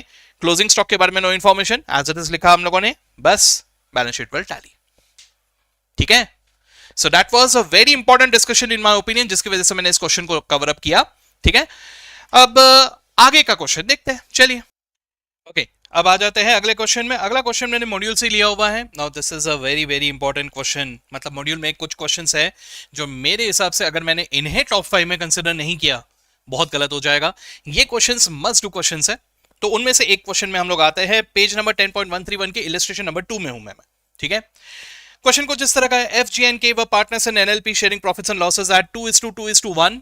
ठीक है, K wants to retire on 31st of December 2022 given below is the balance sheet, ये सब दिया हुआ है। ठीक है, FG&K, so F&G agreed to share profits in the ratio 3:2 in future, value of goodwill is taken at 50,000, fixed assets upward हुए हैं 30,000, inventory 10,000, bills receivable dishonour हुआ है 5,000 but not recorded in the books, dishonour of bill was due to insolvency of the customer, F&G agreed to bring sufficient cash to discharge claim of K and to make their capital proportionate. Now this point is the most important point in this question. ठीक है, इसी point के जरिए इन्होंने जो भी complication इस question में डालना है वो डाल दिया। ठीक है, चलो देखते हैं इसे भी। Also they wanted to maintain 75,000 bank balance for working capital. Okay, अब मुझे क्या पूछा है? मुझे पूछा है journal entries and draft balance sheet, also prepare capital account of partners and draft balance sheet of FNG after K's retirement. Okay, मतलब मुझे क्या करना है? मुझे जर्नल एंट्रीज पास करना है, और क्या करना है सर? मुझे कैपिटल अकाउंट बनाना है, और क्या करना है सर? मुझे बैलेंस शीट भी बनाना है। इतना तो तय है भाई कि इसमें टाइम लगने वाला है। ठीक है, तो अगर ऐसे क्वेश्चंस आए तो सर जर्नल एंट्रीज को वैसे भी टाइम ज्यादा लगता है, क्योंकि नरेशन भी लिखना पड़ेगा आपको, समझ रहे हो ना? तो कितना टाइम लगेगा सर? 8-10 जर्नल एंट्रीज लिखने में ही आपको कम से कम 7-8 मिनट तो लग ही जाएंगे, है ना? कैपिटल अकाउंट को सिर्फ वो फॉर्मेट बना के फिर उसे लिखने में कम से कम 3 से 4 मिनट लगेंगे, और बैलेंस शीट बनाने में और 3 से 4 मिनट, तो बेयर मिनिमम ये 15 से 20 मिनट खा जाएगा ये क्वेश्चन। ठीक है, क्या कर सकते हैं, अभी जो है सो है। ठीक है, चलो, तो इसको बस एक बात ध्यान में रखना कि अगर इस टाइप का क्वेश्चन आया तो इसको ना थोड़ा एंड में ही करना, क्योंकि इसकी वजह से हो सकता है कि आपका कोई और क्वेश्चन छूट जाए। ठीक है, तो ये ध्यान रखना। चलो देखते हैं, अभी फिलहाल इसको प्रैक्टिस करना है। मैंने ये जो कहा इससे डिमोटिवेट होकर इसको स्किप मत करके चले जाना, है ना? प्रैक्टिस करके जाओ भाई, कोई भरोसा नहीं कि कहां से कौन सा क्वेश्चन एकदम सुपर डुपर जंपो डिफिकल्ट आ जाए और कौन सा क्वेश्चन सिर्फ लेंदी है लेकिन आप कंफर्टेबल हो, ऐसा आ जाए। तो लेंदी होने की वजह से इग्नोर नहीं करना, सबको देख के जाना है हमें, है ना? चलो लेट्स सी। तो सर जी यहाँ पे मैं एक एक करके भी अगर आगे बढ़ूं तो मैं सबसे पहले जर्नल एंट्रीज पास करना है, तो मैंने तो सबसे पहले यहाँ पे रिजर्व्स को ट्रांसफर कर देना चाहिए वैसे तो कायदे से। क्या हुआ? एक मिनट। हाँ ठीक है, तो ये रिजर्व्स को मैंने ट्रांसफर कर देना चाहिए कायदे से। ठीक है, ये पहला एंट्री होना चाहिए, उसके बाद बाकी के एंट्रीज होने चाहिए। लेकिन अब देखते हैं, हम मॉड्यूल के सॉल्यूशन के सीक्वेंस में ही चलते हैं। सर सबसे पहले इन्होंने गुडविल का एडजस्टमेंट किया है। ठीक है सर, गुडविल का एडजस्टमेंट में आप लोग यहाँ पे कैलकुलेट कर सकते हो जहां तक मैं समझता हूं, लेकिन फिर भी मैं एक बार रफ में कैलकुलेट कर देता हूं। गुडविल सर 3 जन है, एफ, क्या हो रहा है भाई, हाँ, एफ जी एन के, ये 3 जन है। ठीक है, 50,000 के गुडविल को पहले आप क्या करोगे? ओल्ड रेशियो में बांट दोगे। क्या है ओल्ड रेशियो? 2:2:1। सो 2:2:1 बांट दिया तो फिर आ रहा है 20,000। 20,000 हैंडराइटिंग थोड़ा खराब आ रहा है क्योंकि मैं थोड़ा फास्ट लिखने की कोशिश कर रहा हूं। ठीक है, हाँ जी, और उसके बाद यही 50,000 को मैं डिस्ट्रीब्यूट करूंगा न्यू रेशियो में, यानी 3:2 में बिटवीन एफ एंड जी, है ना? तो ये आ रहा है 30,000 और 20,000। So what you observe here, आप देख सकते हो कि सही जी के अकाउंट में तो कोई चेंज आया ही नहीं, no sacrifice no gain. F को 20 की जगह 30,000 मिल रहा है सर, यानी इसका हुआ 10,000 रुपए का गेन, और के को 10,000 कम मिल रहा है सर, मतलब जीरो हो जा रहा है, बेसिकली बेचारा जा रहा है ना, तो इसका हुआ है 10,000 रुपए का सैक्रिफाइस। तो मुझे एफ से पैसे लेने हैं, के को पैसे देने हैं, तो एफ अकाउंट डेबिट टू के, है ना? ये है जर्नल एंट्री, यहां पे देख लो, F account debit by the amount of his gain and K account credit by the amount of his sacrifice। ठीक है, उसके बाद रिजर्व को बांट दिया ओल्ड रेशियो में। ठीक है, इसमें मैं ज्यादा टाइम नहीं दे रहा हूं, आराम से कर सकते हो आप लोग इसको। ठीक है, उसके बाद रिवैल्यूएशन एडजस्टमेंट्स, रिवैल्यूएशन एडजस्टमेंट में अपवर्ड रिवैल्यू हुआ तो रिवैल्यूएशन में क्रेडिट और इनके अकाउंट में डेबिट। नाउ प्लीज अंडरस्टैंड, यहां पे इन्होंने रिवैल्यूएशन की जगह नाम यूज किया पीएनएल एडजस्टमेंट, बिल्कुल चलेगा। Revaluation account PNL adjustment synonyms है, दोनों एकदम यूज किए जा सकते हैं, कोई प्रॉब्लम नहीं उसमें। ठीक है, आप रिवैल्यूएशन में लिखोगे तो भी कोई दिक्कत वाली बात नहीं है। तो ये एसेट्स को, इन्वेंटरी को डेबिट कर दिया, रिवैल्यूएशन में क्रेडिट कर दिया। ठीक है, उसके बाद यहां इन्होंने एक शॉर्टकट किया है, मैं आपको वो समझा देता हूं। देखिए सर, ट्रेड रिसीवेबल्स को अगर देखोगे तो यहां पे ऐसा बोला है इंक्लूडिंग बिल्स रिसीवेबल ऑफ 20,000, है ना? ओके, अब देखो बात को समझो, trade receivable is an extended version of debtors and bills receivable। Debtor से भी पैसे लेने हैं, बिल्स रिसीवेबल से भी पैसे लेने हैं।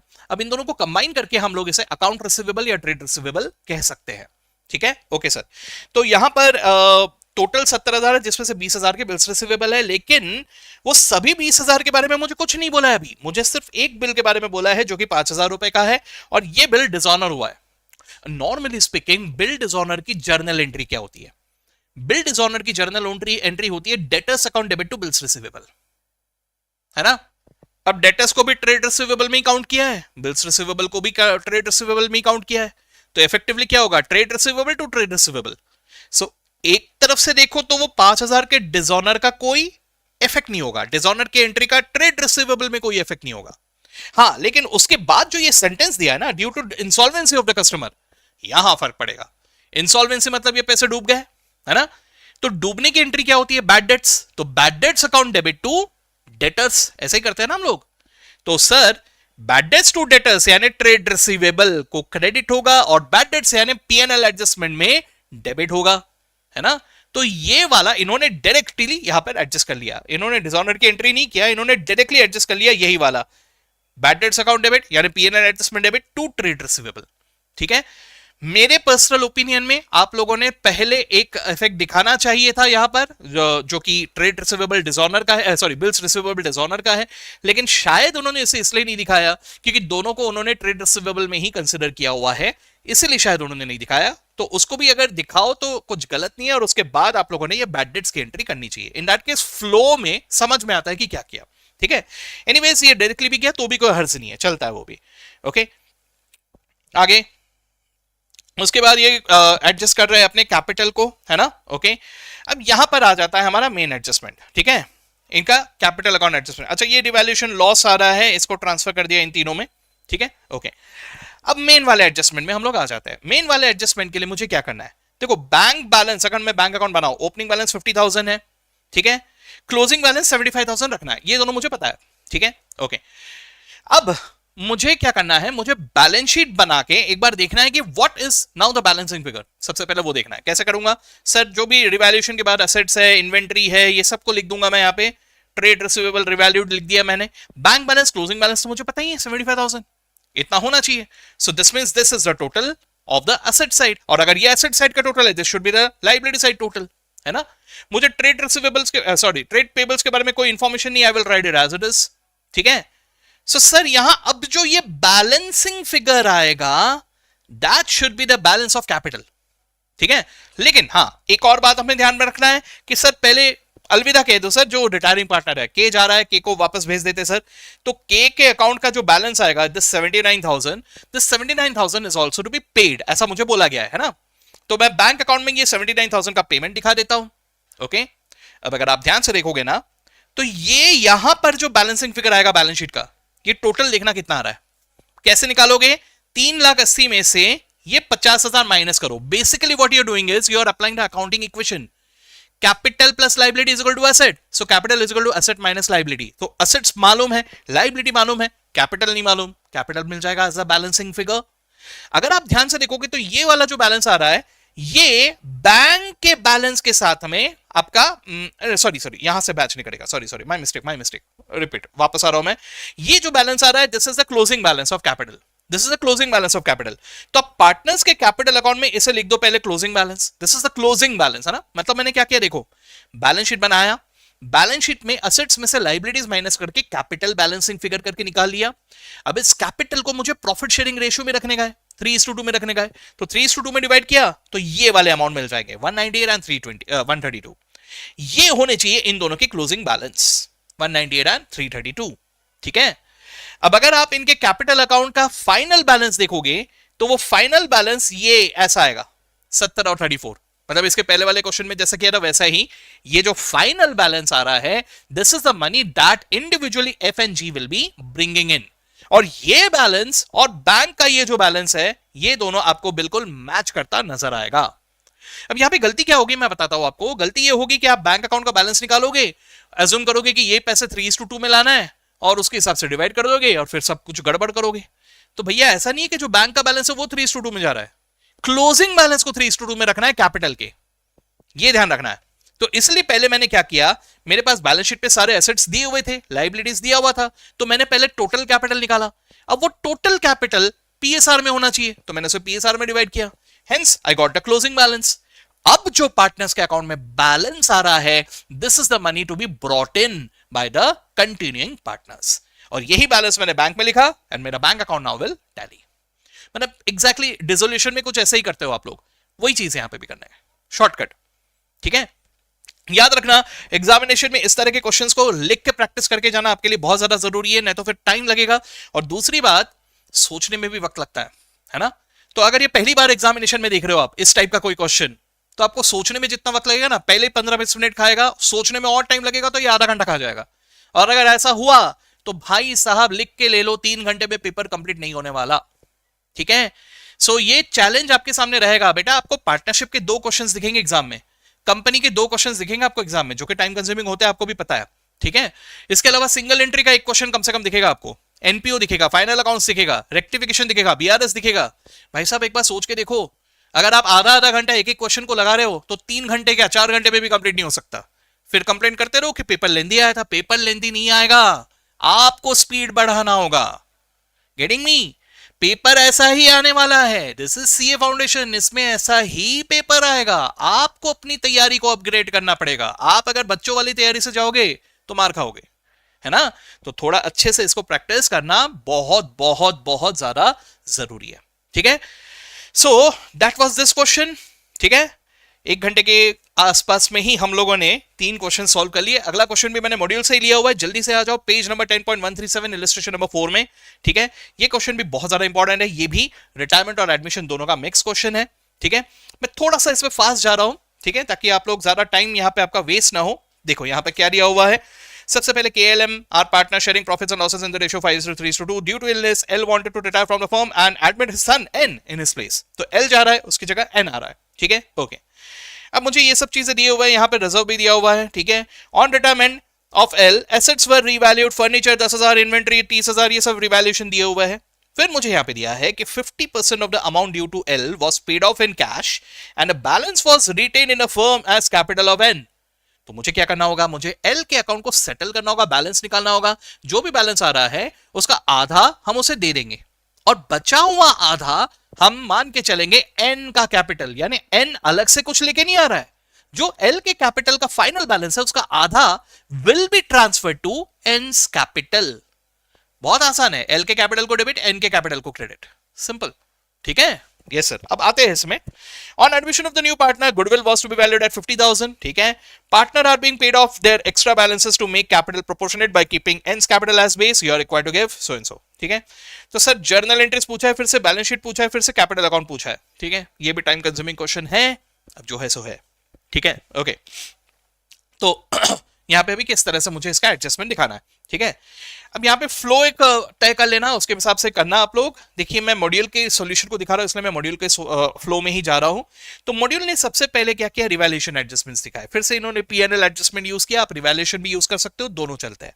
ठीक है, चलिए तो यहाँ पे अगर मैं देखूं तो पीएनएल एडजस्टमेंट, हाँ जी, फर्नीचर 10,000, ये मेरे ख्याल से आप लोग बहुत इजीली कर लोगे क्योंकि 20,000 है, 10,000 पे ला रहे हैं, यानी 10,000 से कम हो रहा है। इन्वेंट्री का वैल्यू 30,000 पे आ रहा है, इन्वेंट्री का वैल्यू 50,000 था, तो सर ये 10 और 20,000 से कम हो रहा है, राइट? तो PNL adjustment will be debited and furniture and inventory account will be credited respectively.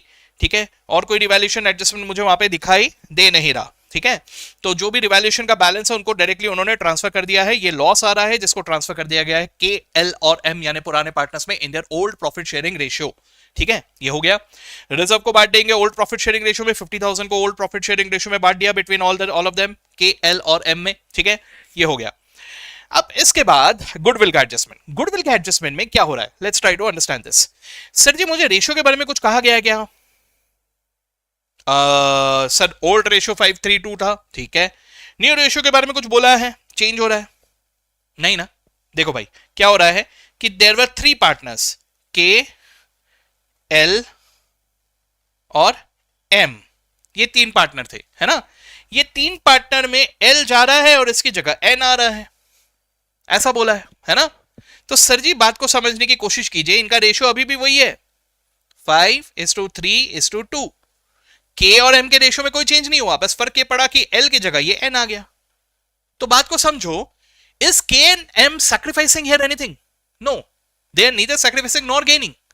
यहां पे एल का हिस्सा चला गया एन को, तो who is sacrificing? L, and who is gaining? N. Simple.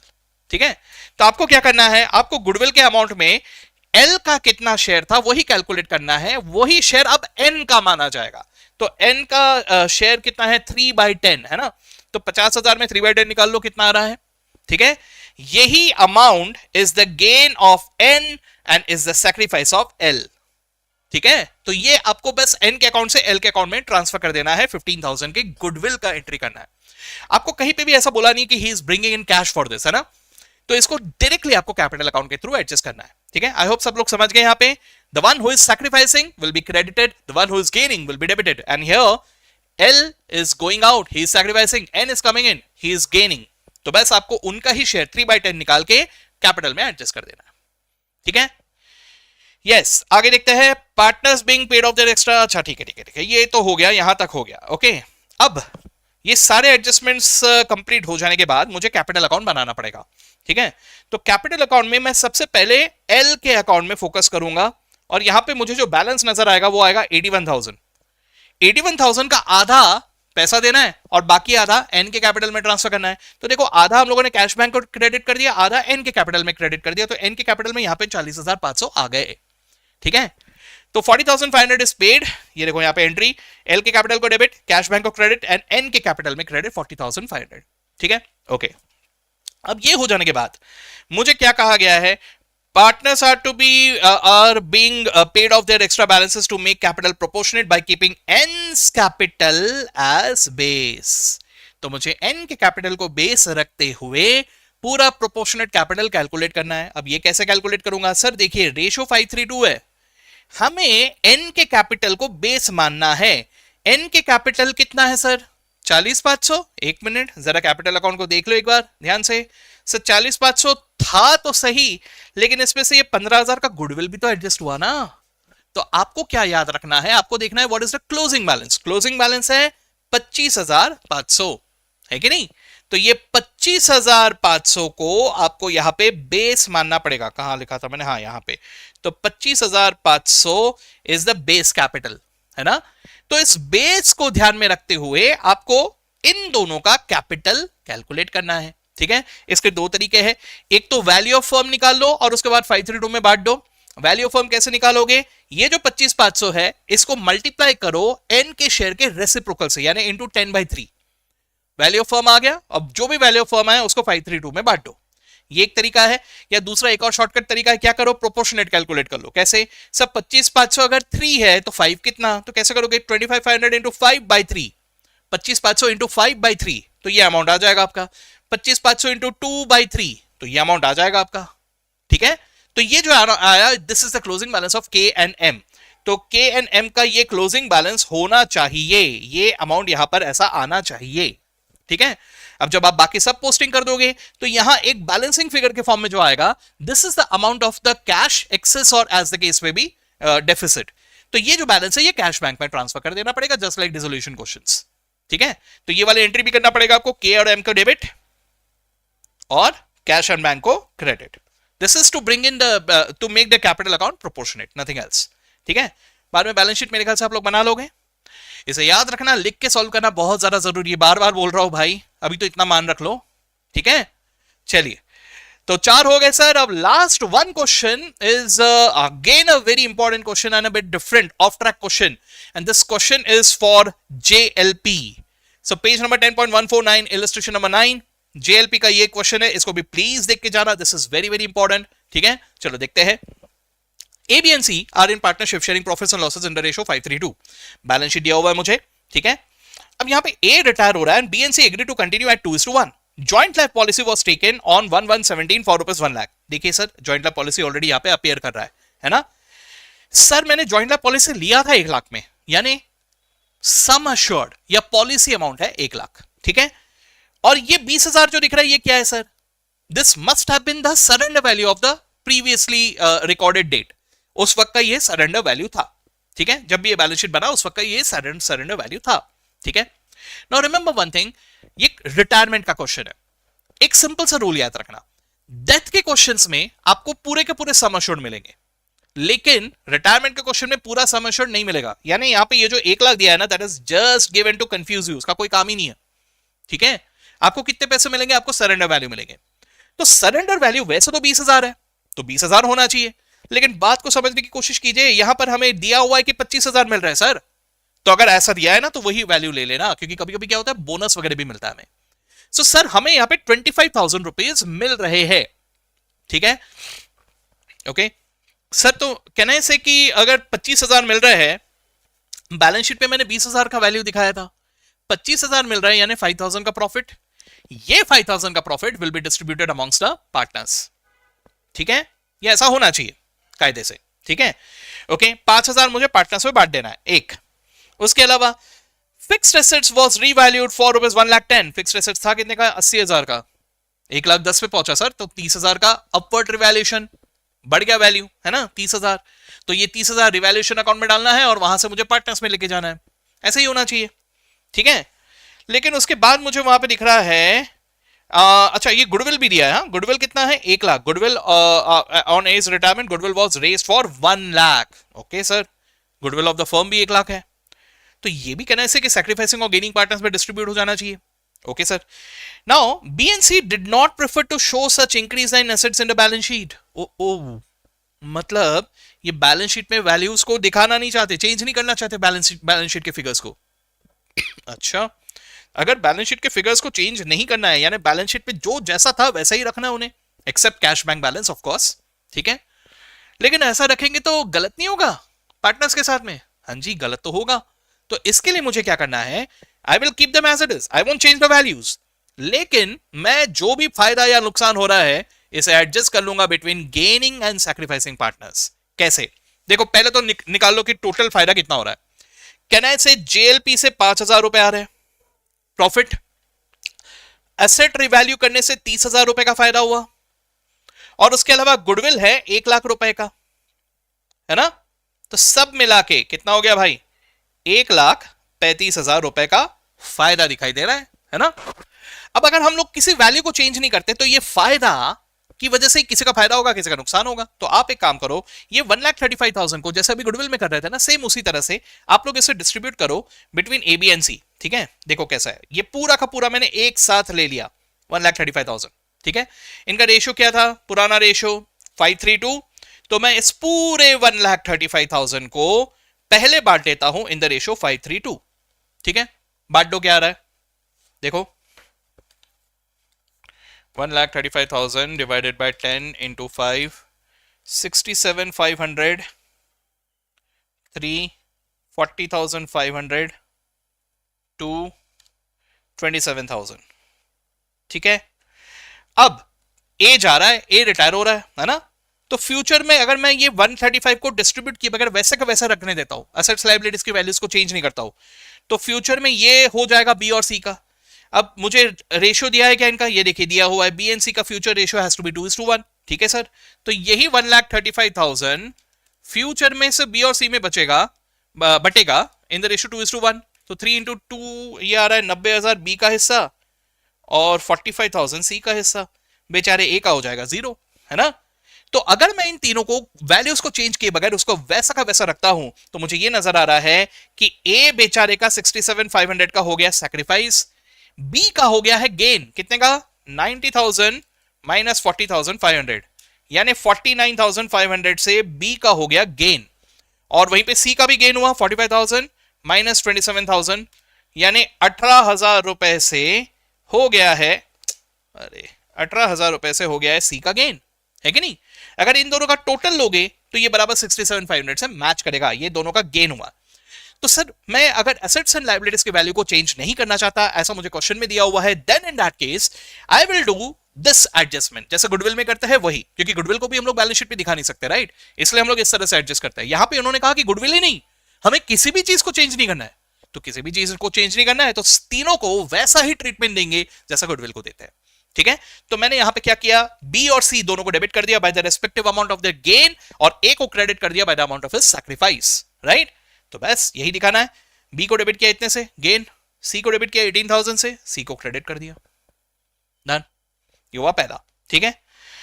Okay, अब मुझे कहा गया है कि also they agreed to bring necessary cash to discharge 50% of as claim to make the bank balance 25,000 and to make their capitals proportionate, फिर से capital adjustment आ गया, चलो सर ठीक है कर लेते हैं इसको भी, ठीक है। तो पहली बात तो मुझे ए के अकाउंट का जो भी बैलेंस है 50% दे देना है और बाकी उसके लोन अकाउंट में ट्रांसफर करना है। तो अगर मैं इनका कैपिटल अकाउंट बनाऊं तो यहाँ पे कैपिटल अकाउंट में ठीक है, एनीवेज आप यहाँ पे इन्होंने नहीं बनाया, आप लोग अगर बनाओगे तो ए के अकाउंट में जो भी बैलेंस बचता है वो बैलेंस आधा दे दिया जाएगा, आधा लोन में ट्रांसफर कर दिया जाएगा, ठीक है। अब तीसरी बात इन्होंने कहा है कि इनको कैपिटल भी प्रोपोर्शनेट रखना है, तो कैपिटल को प्रोपोर्शनेट रखना है तो क्या करना है आपको, देखो आपको कहा गया है कि cash and bank balance 25,000 maintain करके रखना है इनको। अब बैंक बैलेंस ऑलरेडी 10,000 है, 25,000 अगर रखना है यानी 15,000 का और एडिशन, है ना। तो बात को समझो, यहां पर फिर से हमें वही ट्रीटमेंट करना है, capital plus liability is equal to asset, यानी capital is equal to asset minus liability.